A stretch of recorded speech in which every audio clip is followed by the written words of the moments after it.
Hi there, Karen. This is a response to your video about techno-elephants graveyards, which I'm kind of paraphrasing to being a question about who decides who is to live and who is to die.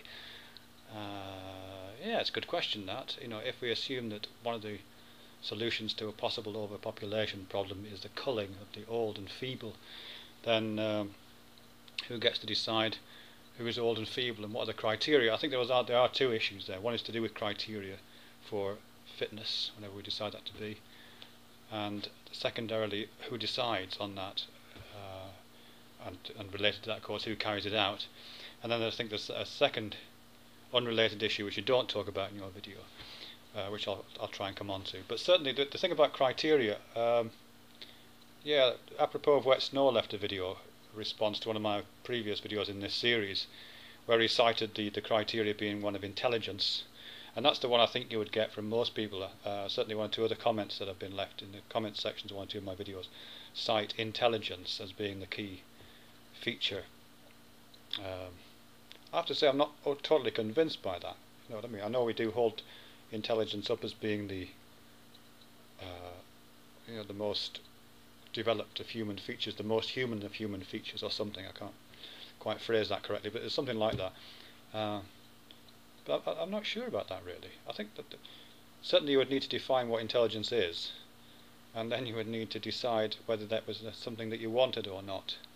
I wouldn't be at all surprised if there were other features that you would test for. If you had to do some sort of a test which measured certain kinds of attributes that a person had, I'm not sure just native intelligence would do.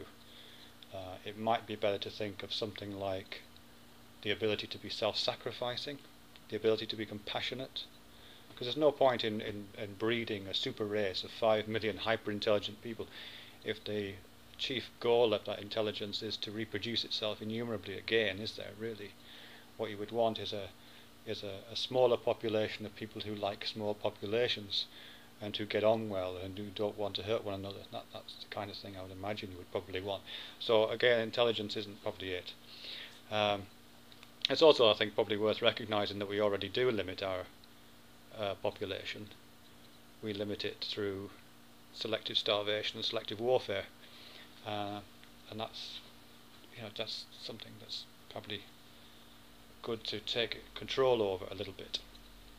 Second thing, who decides? The only ethical one is self-selection, as far as I'm concerned. There is no alternative to self-selection. I don't think. And even self-selection is of course prey to corruption and prey to distortion. All kinds of pressures can be put on people. That's of course the reason why even voluntary euthanasia is difficult to get, and you can't get it all in the UK at the moment, simply because it's felt it would be too easy for emotional pressure to be put on people to take their own life if they became too much of a burden on their family. So either their family would put covert or overt pressure on, or the individual would just feel that they were putting pressure on. I'm reminded of that scene in, what's it called, Jude the Obscure, where one of the children, it's a horrific passage actually, one of the children kills his brother and sister and then kills himself because the family is thrown into such poverty, and he just leaves a note saying, because we are too many. Do you know what I mean? And of course the parents are just thrown into an emotional hell as a result. So yeah, I don't think any kind of pressure would be completely inappropriate, and that would be something to avoid. But having said that, if there's a way around that, then yeah, self-selection. Yeah, but for me, and this is the kind of second part which I'm kicking around in the other videos right now, is it's never going to work, I don't think, unless you redefine what death is.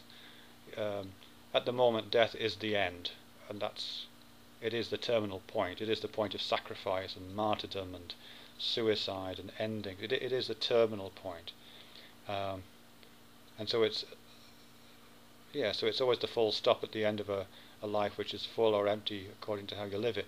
But until we redefine that as something else, and I'm kind of struggling for kind of electronic afterlife metaphors at the moment, until that's in place, it's never going to be a winner, is it?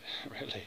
No one's going to want to take their own life for the sake of reduced population, or not very many people, certainly not enough. And of course, the very people who would volunteer for that kind of thing are the same people who you would want to continue, because they're the self-sacrificing ones that you would like to stay alive, paradoxically. So, yeah, I think it requires more imaginative solutions, redefinitions of life, death, probably technological solutions, not exactly VR.